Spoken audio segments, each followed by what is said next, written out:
excited to talk about the wonderful sport of aerial skiing on this podcast, particularly talking to Australians because, let's be honest, we kick ass in aerial skiing. It is our most successful sport when it comes to the Winter Olympics. But when it comes to the male side of things, not as successful, and we're going to try and get to the bottom of that maybe a little bit today. But we're talking to Australia's best male aerial skier right now.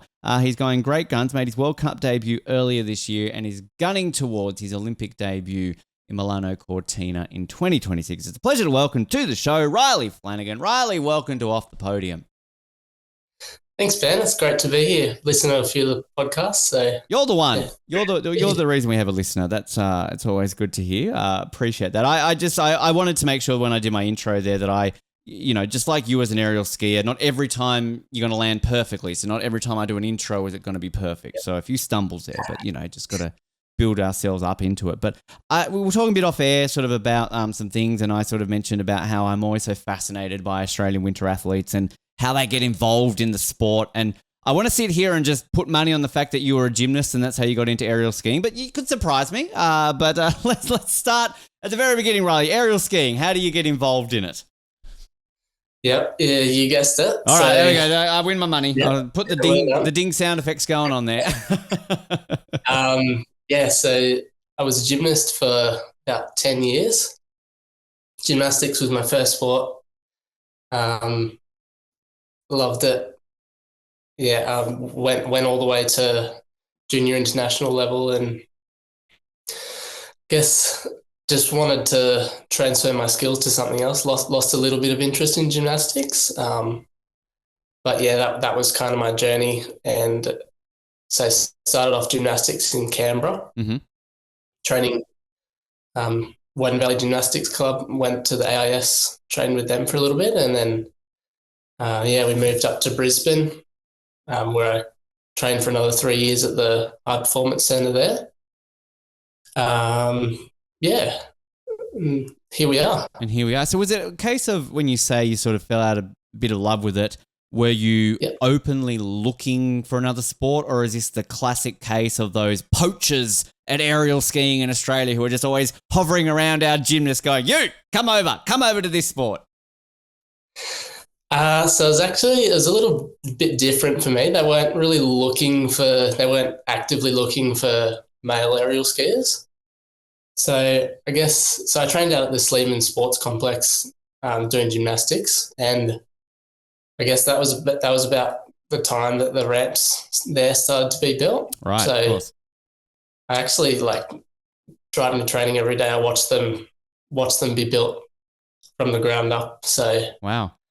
Yes, it's just a bit of a coincidence that I happened to be training there and kind of starting to finish up my gymnastics career at that point. So I'd say it was actually pretty good timing, and I'd never heard of aerial skiing.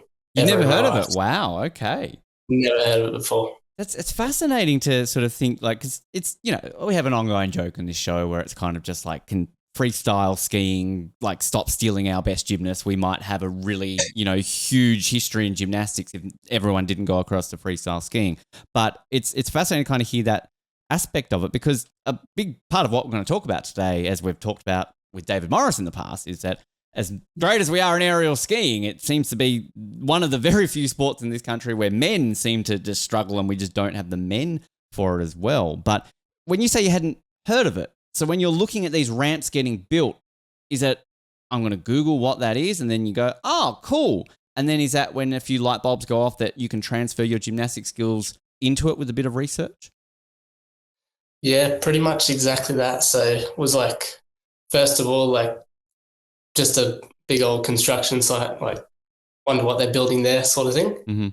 And then, you start to see this ramp coming to life, and just, what on earth is going on there? And then kind of a bit of news starts to spread, they're bringing aerials to Sleeman's. I guess just Googling, researching, watching lots of videos, and watching lots of videos of Dave as well, and just kind of, like I said, it came at the right time. What do you think when you see it? I mean, it's kind of we always seem to somehow bring up Cool Runnings on all of these episodes, but like it reminds me of that scene in Cool Runnings when they're there and Doris is getting all excited about bobsled, and he turns and goes, "What's a bobsled?" Like it's sort of like he's so excited for it. So like, what is your first thoughts when you see this sport? Are you scared? Are you excited? I mean, all of the above. Yeah, all of the above. Just like what on earth am I looking at? Like, yeah, I guess it's gymnastics on skis. Yeah, to put it simply, but it's such a weird concept, and I think when I first watched it, I was mostly just excited, like excited to try something new, excited to get out of my comfort zone a little bit. Yeah, but it was excitement. What on earth is this kind of thing? I mean, obvious question. I'm sure you get it all the time. Could you ski? Had you ever been skiing at that point in your life? Never skied before. Wow. Yeah.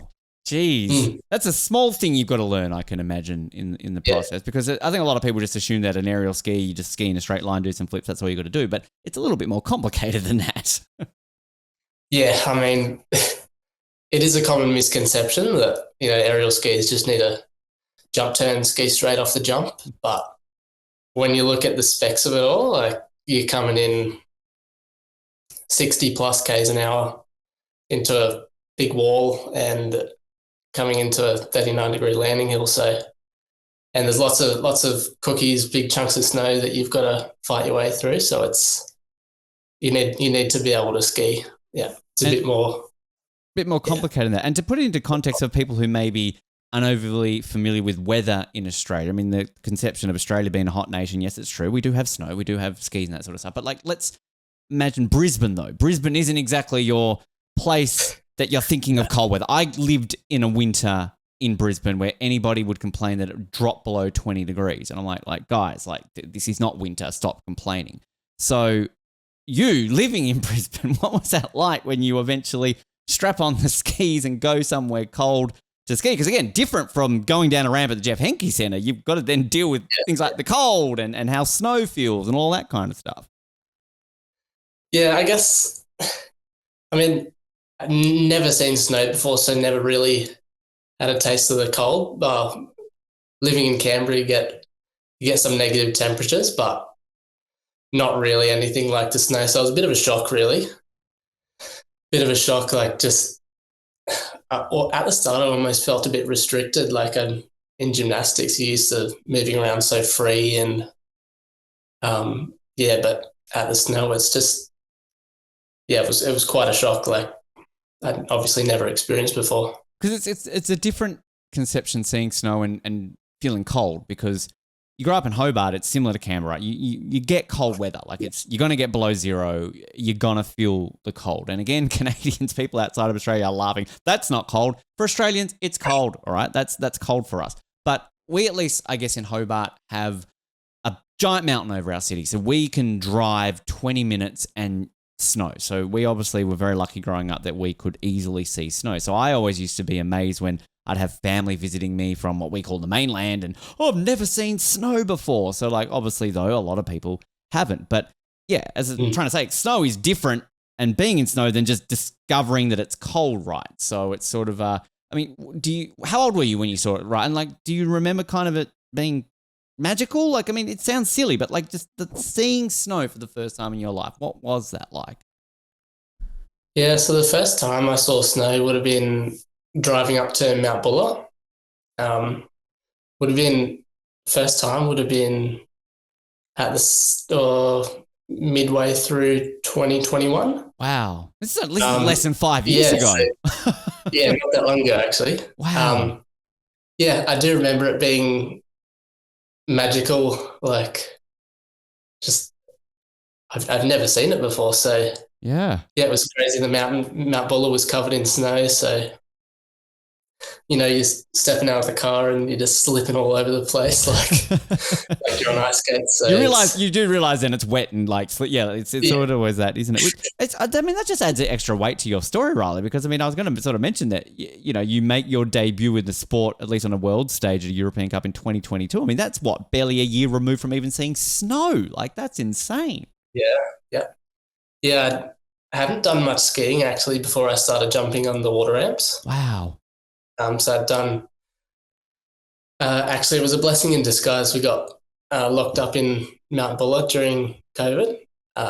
So I had the choice of coming back home to Brisbane or staying up there, and I chose to stay up there. And I'm so glad I did. It was a great opportunity to get some numbers, ski days under my belt, and luckily that meant that I could progress to the water ramps pretty quickly, actually. What is that process like of actually getting in the sport? So you've seen the ramps, you go, okay, Googled it, looked at this, pretty cool. Is there 1-800 aerial skiing that you call? Do you send an email? Kind of, what even is the process to go, okay, cool, I want to become an aerial skier? Yeah, so after I'd done a bit of research, I went through a talent transfer program through the QAS. And they got me in contact with the aerial skiing recruitment. Just sent a few emails asking questions, asking what the progression was like as a male aerial skier, and kind of got the response that they were, very happy to have me on board, but they didn't really have a set structure or progression that the girls program say have. But it was kind of led by me. Really, I reached out, I just asked my questions and went from there. So being curious was really, really served me well. It definitely has. We're obviously getting to this point now. I just want to briefly backtrack on the gymnastics for one moment and just ask, when you got involved in gymnastics, was that goal for you to make the Olympics? That's the pinnacle of gymnastics. So kind of as a boy, were you sort of always thinking that this is where I would like to be good enough and end up at? Yeah, that was definitely my goal. I had the Olympic rings on my bedhead as a kid growing up, and I still do, Reilly. Let's be honest. I've never grown up. So nice. still children. One day. Yeah. Yeah, you'll get there. That was definitely my goal, to go to the Olympics for gymnastics. Guess that didn't fully go through to plan, and I kind of knew that coming to the end of my career, and that dream still hasn't gone away. That's still with me today, and that's where I want to go. Were there other potential sports? I'm thinking maybe diving is another one that often gymnasts transfer across to. Did you sort of look into that, or any other sports besides aerial skiing at all? Yeah, so I actually looked into diving for a little bit. Did a month trial there at the QAS diving center. But I loved it. I love diving, but I think aerial skiing just appealed to me more. So just kind of the uniqueness of it just drew me in.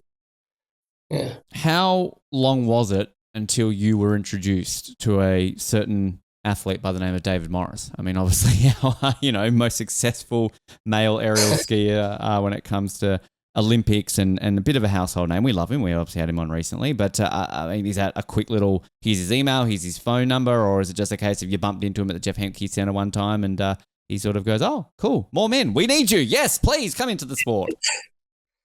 The first time I met Dave would have been at the ramps in Brisbane, at the Sleeman Sports Complex. So, I think at that point I'd done maybe one trial day with a guy named Ryan Hatfield. So, done a trial day with him, just a few tramp assessments, and then that after that day was when I met Dave. He got me in the bungee kind of just to have a look what I was capable of. And yeah, I remember sitting down after the session, having a chat with him, asking him lots of questions, and yeah, just about his experiences and what the progression was like for a male. And he was really honest and open with me. And yeah, I remember him saying he was hoping to see me again, and here I am. Here you are. Did you ever have to jump down, is it Lilydale, the swamp down in Victoria, or given that you sort of got involved when we've got this brand new facility, you never had the distinct honour of getting to jump into that very famous swamp that so many of our aerial skiers have been born out of, essentially? Yeah, so I actually have jumped at Lilydale, unfortunately, but fortunately. It's a badge of honour, I feel. I feel like you have to be an aerial skier in this country and jump in that damn place, right? Yeah, you got to do it. That water's... It's got something special in it for sure. I discovered turtles recently. We discovered that there are turtles in there. I didn't realise that. Oh, wow. I thought there were only leeches and frogs. Oh, you didn't see the turtles. Well, Charlotte Wilson told us that there were turtles in there. So, maybe it's a mogul special. Maybe the aerial skiers don't get to see them. Yeah. Yeah. So I jumped at Lilydale. Obviously, my first time jumping on the water ramps was in Brisbane, but I've been down there for a water ramp competition. I was only doing back tucks then, but yeah, I've done that. Got the badge of honour, worn it out there. Because as I always say now when we bring it up, there needs to be some documentary or movie or something like that. Because again, I would stand on a very high amount to say that percentage-wise of a venue in Australia that has built Olympic medalists, I've got to say Lilydale must be number one. Because of our 5 Olympic medals and 3 athletes that we've had in aerial skiing, that's 100% that they would have come out of that facility, right? So, I don't know if we've got any other sport in Australia that, take mogul skis as well. Yeah, exactly. Yeah. Exactly right. There you go. Sports that we've won like 1 medal in, Chloe Esposito, we've only won 1 medal in modern pentathlon, but at the same time, she would have had to train in multiple facilities. Jackie Narracott, 1 medal in skeleton. We don't even have one in Australia. So, that doesn't count. So, it's sort of, we'll get to this, Reilly. I like my stats. So, I'm just thinking that's got the highest proportion of medals from one facility in Olympic history in Australia. So, got to be something done on that. But that progression, though. So, you go from discovering this sport, you go from learning to ski, and as I say, basically within a year, you're on the European Cup, going out there representing your country. What's that year like? What are the challenges that you really found hard to overcome to transition yourself from a gymnast into an aerial skier? The biggest one is the skiing. I think not, especially given that I hadn't done much skiing and kind of my teammates were in the same boat. The flipping and once you're off the jump, that was the easy part. The hard part for myself and my teammates was kind of getting off the jump and skiing out of it. So, we've done so much more skiing since then, so we're all in a much better place. But I guess that was the hard part. And if you think about it, you've got 5 kilos strapped to your feet, so that was a bit of a change too from just having socks on. Yeah. And it's also one thing that I don't think I've ever really asked an aerial skier on this show, Reilly, is that I don't think of an apparatus in gymnastics where it's remotely similar. And even like you say, like the whole socks and the kilos and that, but in gymnastics, you're landing stationary, right? You're landing and the point is to stay still, land. Whereas in aerial skiing, you're moving as you land whilst trying to maintain a landing. So, do you remember your first jump? Do you remember your first jump on snow and going, fuck, this is hard. Like this is way more challenging than jumping off a pommel horse or a beam or something like that, right?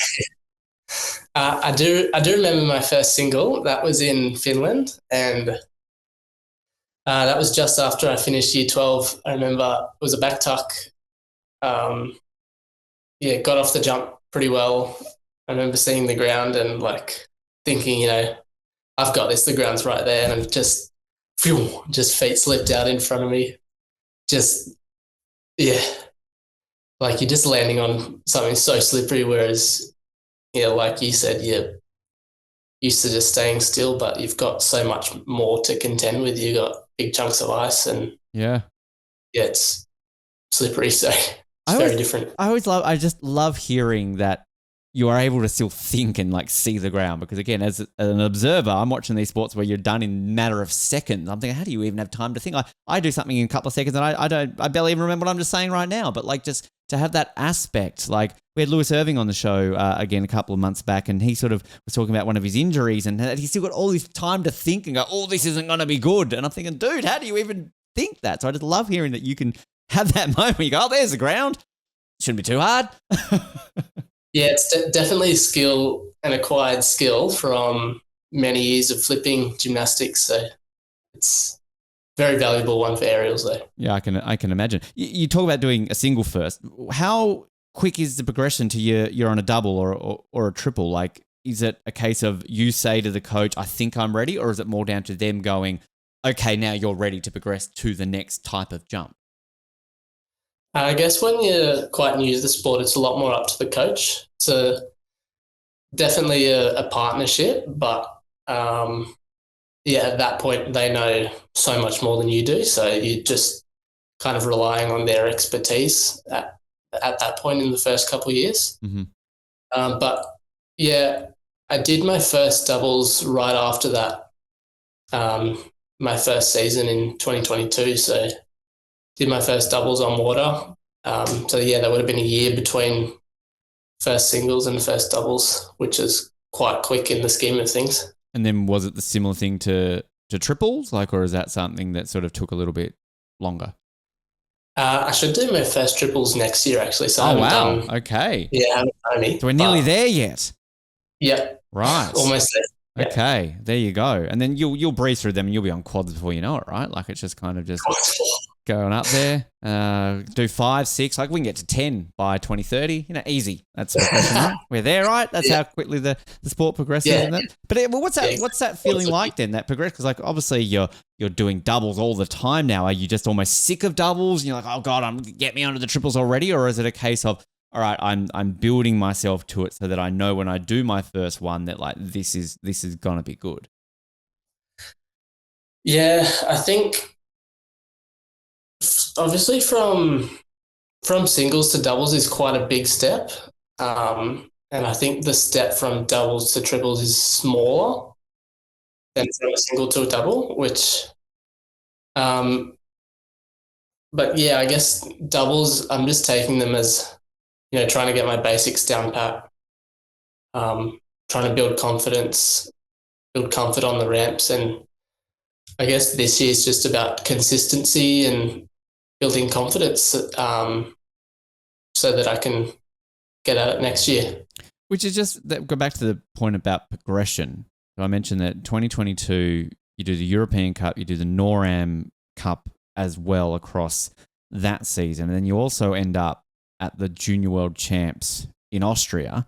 So this is 3 months after you make your debut on the European Cup, if you don't mind. You get 18th in the aerials, and then you get 6th in the team. I did read on one of your interviews or a page online that this was the highlight of your career, that you were at a Junior World Championships. I mean, again, backtracking, this is within 2 years of you essentially doing this sport. So, I mean, what was that experience like in Austria and kind of coming out of that with the top 20, top 10 in the team as well? I mean, that's a pretty good look on your resume that you're improving this quickly in the sport. Yeah, I guess. Yeah, thank you. That was that whole experience in Austria was just a big learning experience, to understand how bigger competitions operate.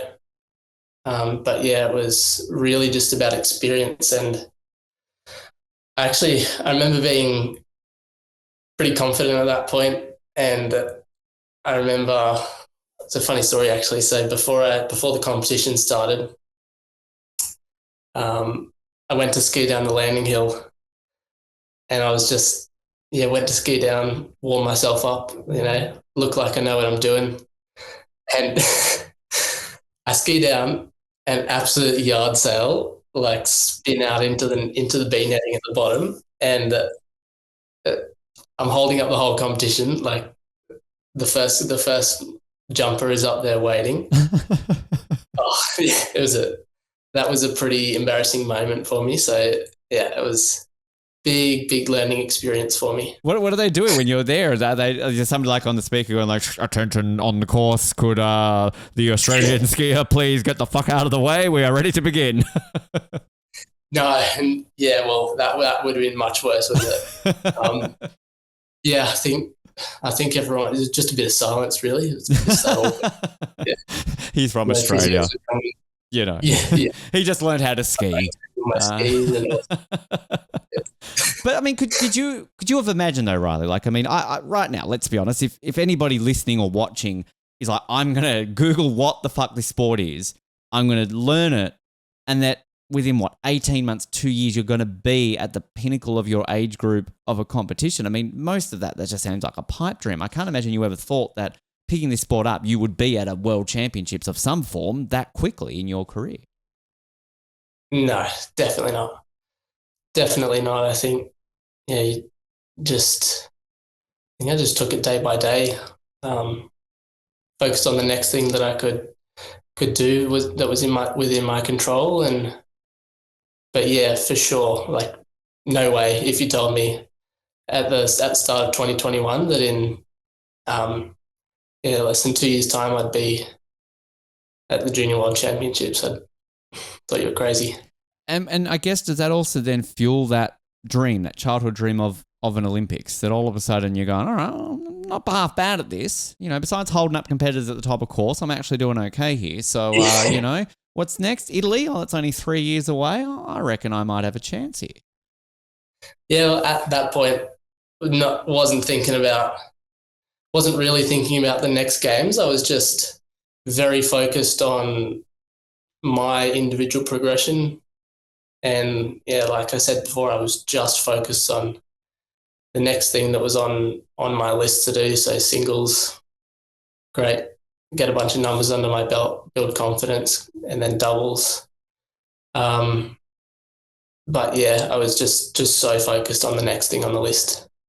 The next season, back into the NORAMs and the European Cup, and then earlier this year, 2025, you make your World Cup debut. Before I get to that pretty special weekend for you, because of particularly one event that happened on that weekend, is that you talk about progression, what's next on your list? Was that always the focus to get here, or is that a simple case again, as well as your coaches going, Reilly, we think you're ready. Let's turn up the wicket knot. Let's get you to the World Cups now and focus on these ones because we think you're ready to go to this next level. Yeah, so at the start of that water ramping season, I knew the World Cups were on the cards. And I knew that there was a possibility that they'd get me into the team event as kind of for more experience for myself. And I guess I'm lucky in that I've got the individual event and a team event that I can get experience with. So I did know that was coming, but yeah, again, just kept working every day. Like, what can I do that's going to help me become a better athlete? How much of a step up is it from going to a NORAM or a European Cup to a World Cup? I mean, the obvious is that the athletes are obviously, you know, at a different level, but did you really feel that change in competition? Was there more pressure, like with the extra attention? Like, what is that step up like when you get to the World Cup?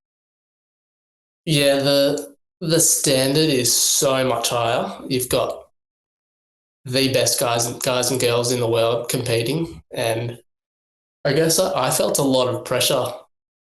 You know, only being 4 years into my aerial skiing career, like only having started skiing 4 or so years ago, I felt so much pressure just to kind of prove myself a little bit, and not competitive with those guys yet, but I still felt that pressure and had a bit of, I guess, imposter syndrome. But yeah, it's incredible, like just watching these guys do what they do and do it so well. Do you overcome that level of imposter syndrome when the season progresses? I mean, or do you still sort of feel like a bit of that going into these big events, particularly so close to an Olympic Games? I guess I still feel a little bit. think much less than the first event. I guess when you get to know the people you're competing against, and you make friends with them, and it becomes a lot less scary and just more like these guys, these friends that you're competing with. So it definitely does become less, but I do feel it a little bit still. Do you thrive on pressure though, Reilly? Like, 'cause some athletes, they get it and they take it and they use it. I mean, I would, from an outsider, say you do, because you get a bloody bronze medal that first weekend. So, I mean, it kind of works out all right. But I mean, do you like the pressure, I guess, with everything that comes with it? Yeah, I do love it. I think I do some of my best jumping under pressure. Yeah, I love a challenge, really. I love the rush. I love the challenge. Yeah, competing in front of a big crowd. It is definitely scary, nerve-wracking, but it's so rewarding at the same time. Well, I want to fast forward. I'll come back to the team event that weekend in Rooker, because I actually want to fast forward to your best individual performance during the World Cup, a 17th at the event in Italy, in Livigno, at the test event, same venue that we're going to have the Olympics at next year. So, I mean, everything you're just saying there, pressure, was that almost like a sense of like, well, this is where I want to be in 12 months' time, bring it on, and visualizing what it could be? And did that help you achieve what, as I said, was your best individual performance of the season? Yeah, I think I actually didn't have the best lead up to that competition. So I was had influenza A the week prior to that. So I only had 1 day training on that site. And wow. Again, I saw that as a challenge. I was like, bring it on. Yeah. Like 1 day training. Smashed it. And yeah, I guess I just saw it as a challenge. And the bigger the challenge, the bigger the opportunity to rise to it. And yeah, so I know I didn't have the best lead up, but I actually really enjoyed that challenge and going where I did. I'm just saying, get sick before the Olympics then. Like, not too sick that you can't compete, but like just enough that you can, then maybe that could help. Yeah, I mean, probably wouldn't be the best, but it might make, who knows. Stranger things have happened along the way. But the team event that weekend on your debut in Finland, third for Australia, which, I mean, I can imagine that everyone's happy that there's a man that we can get in the mixed event right now. So it's like, yay, cool, here we go. Let's go there. But what's that like? I mean, your first ever World Cup and you leave with a bronze medal. I mean, that's pretty insane. Yeah, it was, like, Placid was incredible. First World Cup, I competed individually the day before. Didn't jump my best, and I actually felt a bit of pressure the next day. So again, I saw that as a challenge, and I went after it and landed my first jump, and we actually got into the finals, which was none of us were expecting that. But yeah, I remember standing up the top before my second jump and I just felt like I had no weight on me. Like, I had nothing to prove. We're just all happy to be here, and I just absolutely went for it, and it paid off. Is there strategy in mixed aerials in the fact that, like, it comes down to the order you go in? Like, are you going to send Laura out first if she's there, to set the standard higher? Is it a case of building up, or does that change from the event and depends on who you're skiing with, essentially? Yeah, I guess there's a little bit of strategy. To be honest, I'm not really that experienced or knowledgeable about that, but and they usually send the male last. I mean, most teams have 2 males in them, but it's one of those rare sports where, like, it's you can have 2 women, 1 man, 2 men, 1 woman. Yeah. Like, you don't have to balance it out, do you? Yeah, you're just gonna have one of each.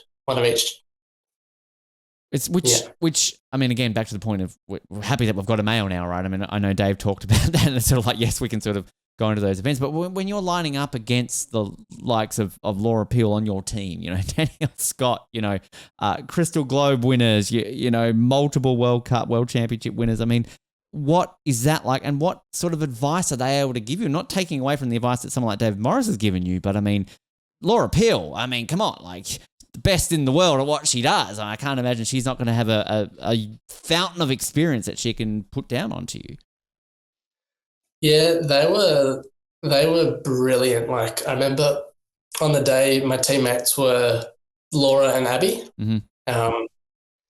They were brilliant. Like again, we were just so happy to be there. They were happy to be competing in a team event, and from their point of view, there was absolutely no pressure on it. They didn't put any pressure on me to land jumps or anything like that. And so we just went out there. We're happy to be out there, and we just enjoyed the whole experience. And because, Australia hasn't really had many teams in the past. So yeah, it was just fun. I love Dave's story about when he basically got pulled out of retirement to compete in a team's event because it was that new and we didn't have any men going into it. I mean, fast forward to the World Championships then in Switzerland, narrowly off the podium, you fit very well on this show, Reilly, fourth place there as well. I mean, just where are we at in terms of what's it like for the Olympics this year in terms of the mixed team? Like, is that reliant on you qualifying individually, or can you still go? Like, can Australia get a quota for the mixed team without you qualifying individually, if that makes sense? No, so I've got to qualify as an individual first. You Right. can't just go to the Olympics to be in the team event. You've got to qualify yourself an individual spot first. Gotcha. So I guess that does rely on me getting myself to the games. Mm-hmm. Yeah. And yeah, that is, again, how I approach each day, and, have your eyes on the big picture, but do the little steps along the way and really put your attention there. So fast forwarding to that prospect, now, if I'm not mistaken, there are 25 spots for Milan. Correct me if I'm wrong there. And is that based, does your results from the previous season carry over into this upcoming World Cup, or is everything reset for the 25-26 season? No, so it's based on this past season and the upcoming season, and they kind of combine. So yeah, the two seasons are combined, really. Yeah, based on this point. And I know I realize every sport is different, but does it come down to quotas more so than positioning? Like, for example, if, as a lot of these sports, you might have the 25 best in the world, say 20 of them are Canadian, let's hypothetically say, and obviously they're not going to send all the Canadians, right? So, like, even if you're, say, 50th, but because of the way the quota systems work, like, my long-winded way of asking, Reilly, does Australia have a quota spot to achieve, or is it based on other criteria, other regions? Like, how does it work for you to qualify? Simplest way of asking it, Ben. How do you qualify for the fucking Olympics? There you go. That's my question. Yeah. Thank you. We got there. We got there eventually. So it is. So you have to be in the top. However many, top 25 or whatever. Mm-hmm. But yeah, that does rely on. So you can only send 4 athletes of each nation to the games. Yep. And so, like you said, if there's 6 Chinese in the top 25, 2 of them get bumped out, and then that gives 2 people outside the top 25, that brings them in. And yeah, same with other nations. So that actually does bring in quite a few athletes that are outside the 25. So hypothetically, like if you're not in that top 25, it's not the end of the world. You could hypothetically be 50th, but if all of a sudden the top 40 is just 10 nations, there's 4 athletes from 10 nations, that is in a way good, because you can only send 2 to 4, and then it's also, I believe, up to 4. There you go. Okay. And then is it, again, you might know the answer to this, but I'm pretty sure how it works often, say with freestyle skiing in general, is that there's even then a cap on athletes overall, that like some countries will weigh, like, let's send 4 mogul skiers, but only 2 aerial skiers. Let's send 4 big air skiers. You know what I mean? Like, it's sort of, then it comes down to a balancing act, doesn't it? Yeah, I'm not too sure about how all that works, but yeah, for sure.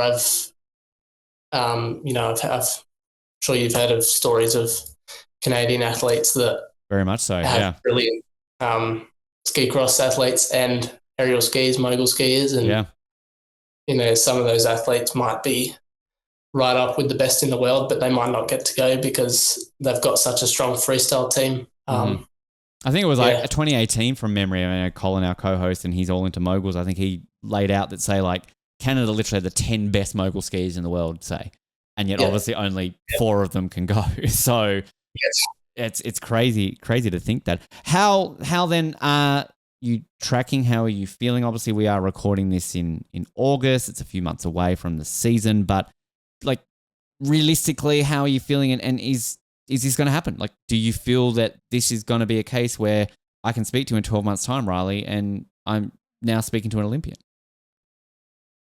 Yeah, for sure. It's definitely a possibility. And,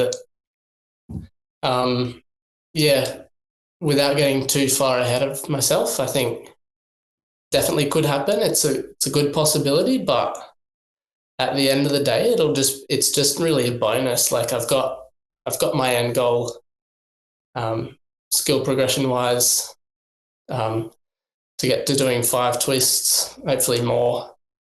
And we're not really going to speed up the progression to get to that end goal. So, just with that end goal in mind, I just need to keep working day after day, and kind of if the games work out, then great. But if not, that's okay too. Is it a case though, given that you are still so fresh to this sport, that Milan's almost a bonus, and that maybe you're eyeing the French Alps in 2030 as the more realistic goal of making your Olympic debut?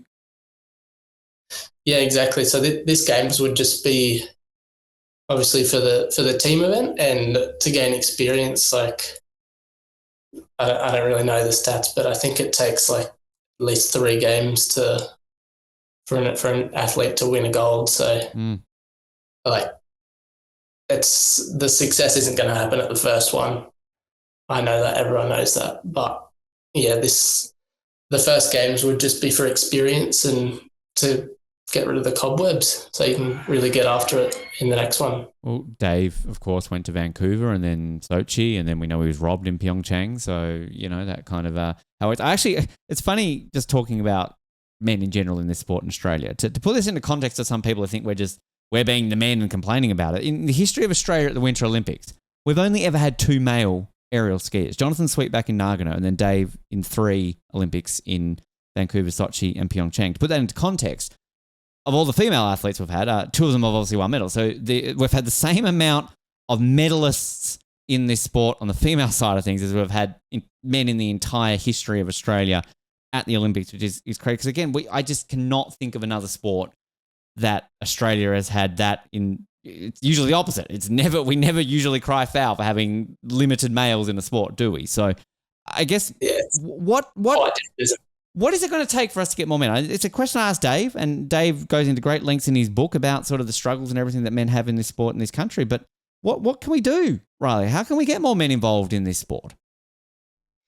That's a good question. I think it really comes down to exposure. I think we've got a lot of, well, not a lot, but we've got a handful of young gymnasts coming through. But I guess it's just there's not much awareness that is an option to pursue after gymnastics or sports like diving as well. So I think it really does come down to advertising the sport, letting people know that it is really an option if you want after gymnastics or diving. But I think like myself, I guess when I was doing gymnastics, I had no idea that aerial skiing existed, and I think that's where the issue stems, really. Would you like to almost take on board an advocacy for it then, and kind of not only your own progression, Olympics, success, everything that way, but would you like to see a legacy, I guess, of your career, Reilly, as somebody who can help see more boys and men get involved in this sport in Australia? Yeah, for sure. I would love to see more boys coming through, and I really hope that's something that I can advocate for and be a part of. Because I always multiple times in the show I've talked about how I don't see why Dave Morris is not more of a household name in this country, because he's such a personality, he's such a great engaging human being. But I also just find that the success that Australia has had in this sport, and I'm not saying this to take away from the amazing female athletes who have just absolutely dominated the world stage, because they deserve to be celebrated. It's just, it's so rare that we can talk about they're not having success in a sport in this country. And again, not taking away from the women, but it's just, it would be great that we can sort of see it come through. And I'm very surprised that Dave Silver in Sochi didn't all of a sudden see this like wave that I wasn't talking to you today, Reilly, going like, I watched Dave win that silver and I knew the next morning I had to go and become an aerial skier. So maybe when you win gold in Milan or the French Alps or both, that this is what's going to take. Somebody's going to get their envelope with your face on a stamp and go, there you go, that's who I want to be. I want to be the next male aerial skier because I can see Reilly Flanagan on my stamp. Yeah, for sure. That's what we want to see with it going on there. Because, I mean, you have fun with it. Like, you obviously love gymnastics and all that kind of element to it. But, like, I mean, I'm sure you're not doing this if you're not finding some element of fun to doing it as well. No. You can't do this sport if you don't enjoy it. With how much travel we do, like, we're traveling 5-6 months of the year away from family, friends. So you've got to love it. And it is great fun. The first few years, you're just learning to ski, refining your acrobatic skills. And then after that, that's where the fun begins. I'm doing, some triple twisting doubles and hopefully more next year. So it is really such a fun journey. And to look back now and to see where I've come from it's very rewarding. We always love flipping too. Everybody loves a good flip. When you're doing that way. With the skiing aspect, now that, you're obviously quite handy on the skis, do you get a chance to, on a day off, go for a nice long ski? Like, is this something now that's also like a hobby outside of the competitive side of it? Because it's one of these things, I guess, once you learn how to do it, you're like, oh, let's give it a crack. Let's do some alpine. Let's do some Nordic. I don't know. Ski jumping. Fuck it. Let's do that as well.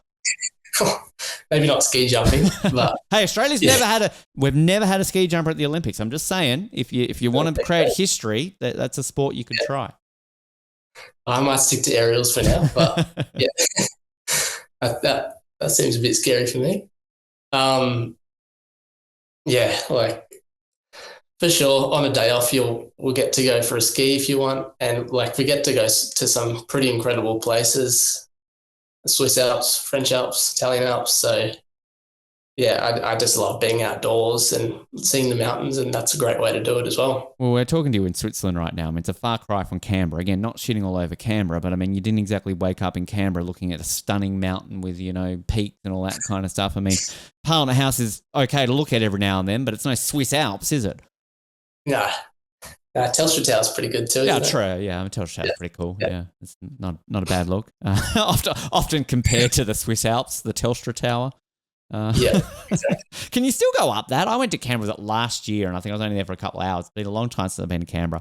I'm like, I remember that tower, but can you still go up it? I actually don't know. I haven't been up in 10 plus years, so wow. I've really got no idea. Yeah. Laura's from the AC too, is she not? What is it about the ACT and aerials? This is something that's just clicked in my head, Reilly. Is this the home of aerial skiers? Yeah, I don't know. Laura used to train at Canberra City, so a different club to where I was, but it's a trick. I mean, Lydia's not from Canberra. Alyssa's not from Canberra.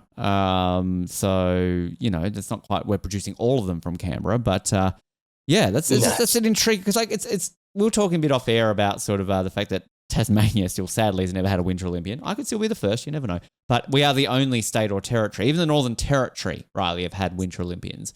And if you are ranking states and territories based on the likelihood to produce a Winter Olympian, Northern Territory's probably down the bottom, along with Queensland, then Western Australia. But I'm honestly probably putting Canberra down near the bottom too, because it's smaller and I mean, it's cold, but I would rank Tasmania as a place where you would see it cold. I don't know. I'm just being that rivalry of Tasmania. Why don't we have them? But Canberra punching above their weight for Winter Olympians. That's all I'm saying. Yeah, for sure. Northern Territory would be probably the bottom for me. They had it was one of the bobsledders was from the Northern Territory. So that's where that comes from. But I mean, I think that the tropics have a habit because Alex Falazzo's from Townsville. I think Kiara Dingus, she's from Far North Queensland too, if I'm not mistaken. Obviously, bobsled Breeze from that part. So like it's sort of the people in the tropics just want to get cold. And maybe the cold people just want to get hot. So that's why we don't get the Tasmanians doing the winter. Like, fuck that. I'm not doing snow. I'm being a swimmer. That's why Ariane Titmus is out there doing so well. She's swimming. She's moving to Queensland. She's moving away from the cold. So that's where the Tasmanians go, right? That's what it goes there. Just quickly, we'll get to our get to know yourself questions, Reilly, to close this up in just a moment. But just back to the course in Livigno. I mean, what's it like? How did you find it? And is this going to be a venue that you feel with a big Olympic crowd, boisterous, like loud? I mean, I'm thinking back to Turin, Italy, 2006. It was a great crowd when Alyssa got the bronze there. So are we expecting good, boisterous Italian support there at the Olympics next year? Yeah, I think it'll be quite a big crowd. Judging off the test event that we had in the previous season, it was actually quite packed, to be honest, and lots of different age groups as well. Like I remember there was heaps of young kids down the bottom wanting your autograph. Wow. They didn't even know who you were, but so you getting kids are asking for your autograph then? Yeah. Oh, you made it. Know who I was, but, that doesn't matter. You made it. Just go along with it. Yeah. You know? Yeah. Who cares? Yeah. What do they get you to sign? Like, what do people, fans of aerial skiing, get you to sign? I mean, in Italy, I've signed a T-shirt, a helmet, card. Yeah. Nothing like, because I mean, like, you know, like if you're a football player, sign my ball, sign my boots. Like, I mean, does anybody like bring a ski? Hey, here's my ski. Sign my ski. No, I haven't seen anything like that, actually. That'd be pretty funny there. Not yet. Because this is another thing, just the fans of winter sports and the culture and, you know, I think of skiing and cowbells and just, you know, things like that. Like, is there a unique thing to aerial skiing that the fans do that maybe not a lot of people are aware of? No, I wouldn't say so. I mean, you said it, but cowbells are quite a big one in winter sport. Yep. Yeah. Yeah, you always do hear a lot of clanging and, you know, people shaking the bells around down the bottom of the hill. So, do you get used to it, or is it just annoying? No, it's just kind of white noise, to be honest. It's like the sound of a winter crowd, I guess. Yeah, because it's always that unique culture of just certain sports, right, where you just expect it. Like if you're an AFL fan, you know what the culture there. If you're an NRL fan, there's, you know, different cultures or different sports, right? But I'm very intrigued to go there next year, and like I hope they sell Olympic-themed cowbells because I just feel I'm sure they will. If they're not, then I'm sorry, IOC, you're missing out on a lot of money because, I mean, that's something you got to buy, right? Like Olympic rings on a cowbell. I just want one right now.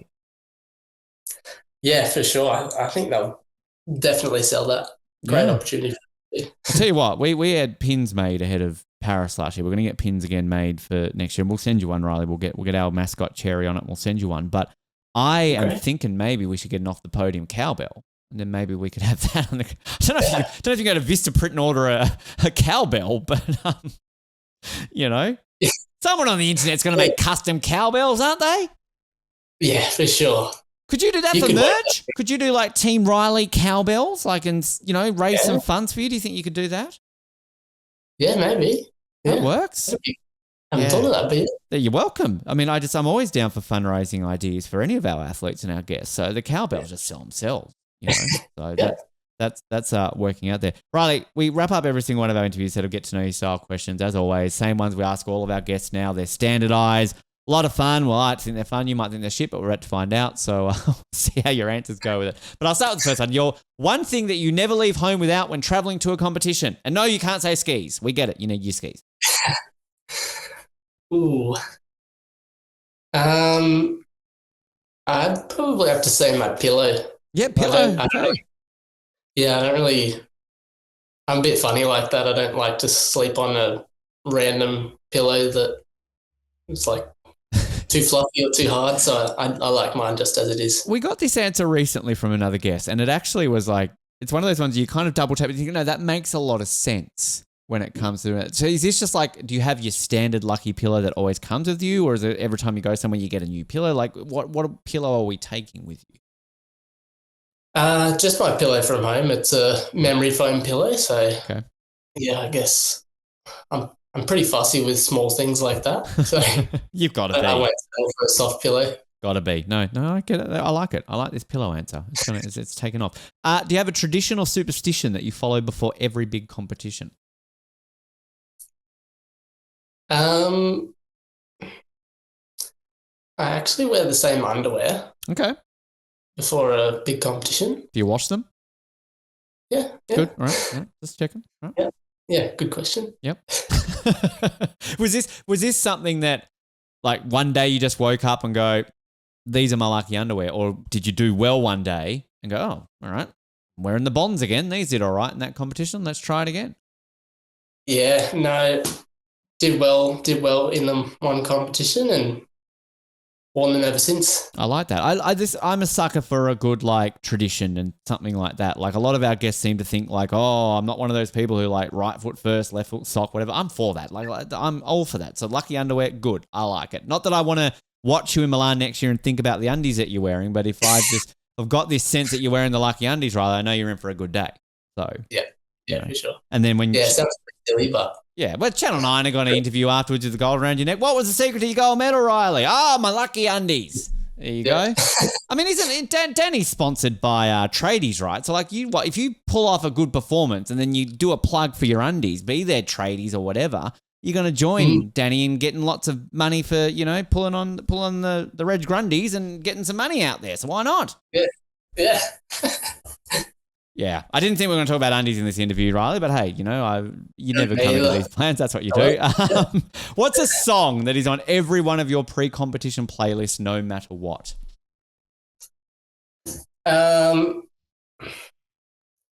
Definitely something Foo Fighters or AC/DC, but favourite would be Times Like These by the Foo Fighters. Oh, good song. Yeah. Yes. Yeah.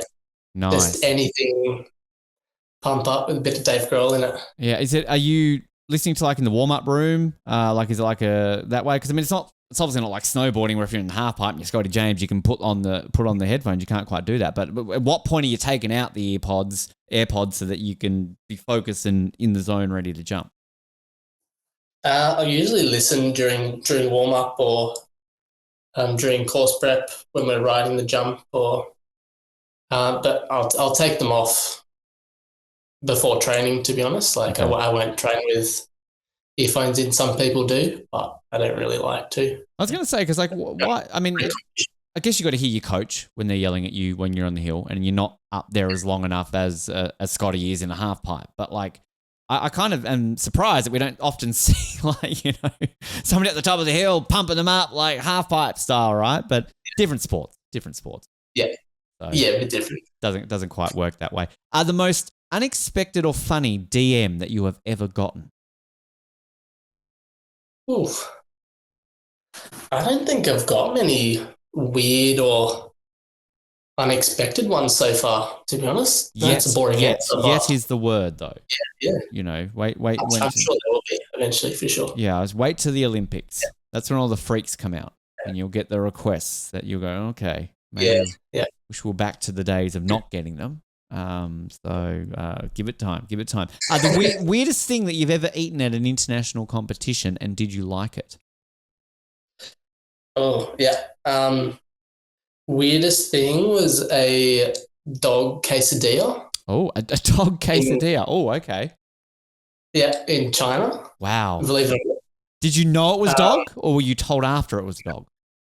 No, I was told after it was dog, and I liked it, and it was for breakfast too, so it was a bit unusual. I just thought it tasted like good chicken. So what's the process like? So it's like, here's a quesadilla. That's good. Oh, by the way, that was Fido. Are you a bit like, fuck, shit. Oh, actually, that was really good. And do you feel guilty that you enjoyed it? Like, I can imagine there's a roller coaster of emotions going on there. I I try not to think that it was maybe someone's pet or I don't know. But I didn't really think about that too much, but I did enjoy it. Yeah. Well, I like the honesty. And look, I'll be honest, like it is one of these things that I love dogs. Everyone loves dogs. Of course they love dogs. I would try anything once, but like if you were to say, show me the dog. I mean, if I knew it was a dog, I probably wouldn't have. Yeah. But if you sort of done that, yeah, I don't know. Like, because, I mean, cows are cute, but you don't exactly look at a cow and go, oh, poor thing. You just eat it. Sorry to all our vegetarians listening today if we're offending you, but you are the first person, though. I'm glad we've finally got an answer of somebody saying they've eaten dog. So, actually, you might be the first person in my life that I've ever met that's eaten dog. So, there you go. Interesting. Fascinating. I hope I don't eat it again, but say that I've eaten dog. You can say that you've eaten dog. There you go. Speaking of food, the ultimate guilty pleasure meal. What is your ultimate guilty pleasure meal that you enjoy after a big competition?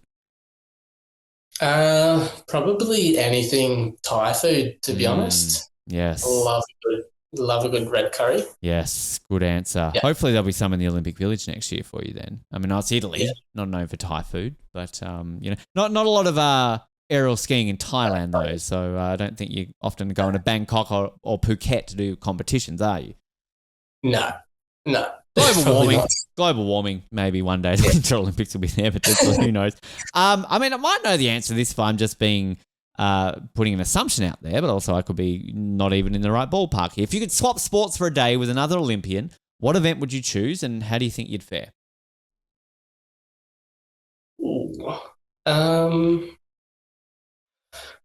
Probably surfing or something. Okay. I was just thinking you were going to say gymnastics, like because you grew up in it, but no, it's surfing.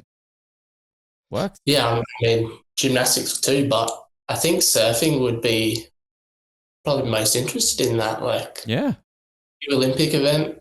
I do love to go for a surf, so I think I love being outdoors. So I think it'd have to be surfing. Where's your favourite place to go surfing?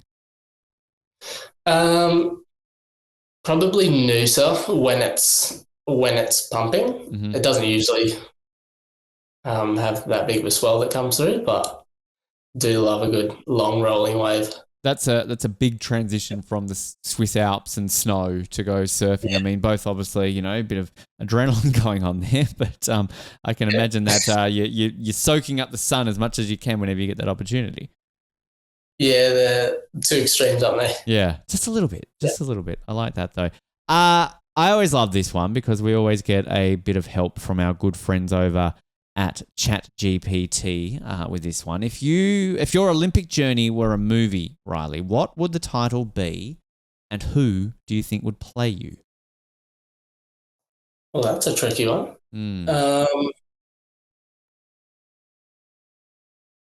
I don't know. Maybe the title might be like Learning to Fly or something. Learning to Fly. And you could base that. That's a Foo Fighter song, isn't it? Yeah. There you go. Yeah. Look at you thinking that. That's perfect. I mean, ChatGPT's given me some answers, but they're all crap compared to that one, Learning to Fly. Yeah. We're going with that one. Do you have an actor? Like, have you ever been sort of a doppelganger? Has anyone ever said you look like someone? Not really, unfortunately. I'm seeing a bit of Nicholas Hoult to you right now. I don't know if you know who that is, but I'm seeing slight like Nicholas Hoult vibe. So I think, he just did a great job as Lex Luthor. So I can think maybe that, maybe he could pull on the skis and do Learning to Fly. He'd be good at that. Yeah. Can he ski? Don't know. He just tried to take over. What did he do in Superman? What was he trying to do? They were trying to build a country or something, weren't they? Take over another country. So if he can do that, he can ski. So, why not? Yeah. I like that. The actors that they've given here, I'm going to be absolutely honest with you, I've never heard of any of them. I don't know who they are. Either I'm too old to know who any actors are now or literally they are unknown actors. So, and I like to think I'm okay with actors. So I'm not even going to go through those ones there. Yeah, we'll just say Nicholas Hoult. Nicholas Hoult will do for that answer, I think, today. We will do a mock-up poster for that, by the way, and we'll put it on our social media so you can see that and see perhaps what that would look like. What is the one question that you are tired of being asked, and what is the one question that you wish people would ask you instead? just as winter sport athletes, we get asked, how do you train in Australia? Yep. I mean, yeah, like how do you train in Australia? How do you train in Brisbane? It's so warm here. Yeah, that gets a bit repetitive sometimes, but it's a fair question. Yep. Is that coming from Australians or is it people overseas who just look at you going like, an Australian in winter sport? What's going on? No, just your everyday Aussie, really. Okay. Just questions that are like, just can't fathom how that's possible. Well, to break it to every Australian, as we've said so many times in this show, the Brisbane Olympics in 2032 are in our winter. So we are going to host a winter Olympics in this country in 2032. Yep. So just technically, that's how I like to look at it. Is there one that you wish people would ask you? Like, is there be it a question like, hey, Reilly, I'm a man. How do I get into aerial skiing? Like, is there something that you wish people would ask you instead?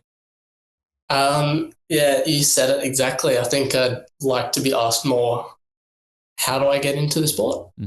Or, yeah, how do I start the process? What's it like, kind of thing? Just more about the sport, yeah. Just on that, and I probably should have asked this earlier, but do we have many men at the moment? Like, is it improving? Have we got a few boys to look towards of progressing up to your levels and beyond? Not really at the moment. I mean, we've had a couple try out in the past, but like for whatever reason they've not come through. So there's definitely, we're on the lookout, but there's not really much interest at the moment, unfortunately. Which we've got to change. And one name I'm going to throw out there because, you're always stealing gymnasts. We know diving's somewhat similar as well.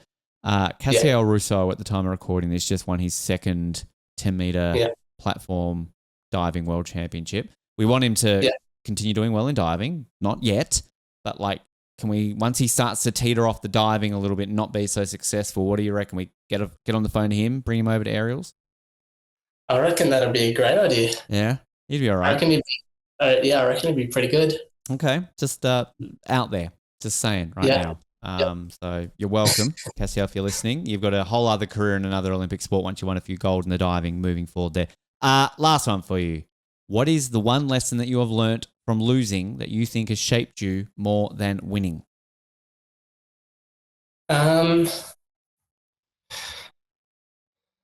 I think I'm just learning more and more that it's not so much about what happens to you, but more about how you respond to that really determines your future. Like, things aren't always going to be perfect. They're not. And I think when you stop expecting them to be perfect and start kind of thinking more, how can I learn from this? How can I get better? I think that's where a lot of the growth happens. Great answer. That's why we always, I always say at the end of these interviews now, that's why we ask that question last. And I think we always get that sort of inspiring message that comes from what that answer brings. So I like that. You got to enjoy it. Exactly. And have fun, as you're saying. Like, that's, you got to wake up and love what you do. And that's what you are doing. So that's the most important thing. Reilly, mate, before we let you go, if people want to follow your journey between now, Milan, beyond, where can they check you out? Social media, Instagram, TikTok, anything along those lines? I'm on Instagram. So Reilly Flanagan 04. You'd be able to find me on Instagram. Perfect. No TikTok? Are we looking at TikTok or? No, I don't have TikTok. Don't have TikTok. Okay, that's good. All right. I don't know why. People probably think I'm paid by TikTok to bring that up every single time. I just, as someone who's old, I just don't get it. So like, I don't even have TikTok, actually. There you go. See, I'm glad that it's not just us old people who don't know how to do it. Mate, we are so excited to see your journey progression through this sport, and we are crossing fingers, toes, everything for you for next year, the years beyond, and we know you're going to go on to great things, but we really appreciate your time here on the show, and we look forward to seeing how the journey progresses from here. Great. Thanks for having me, Ben. Loved it.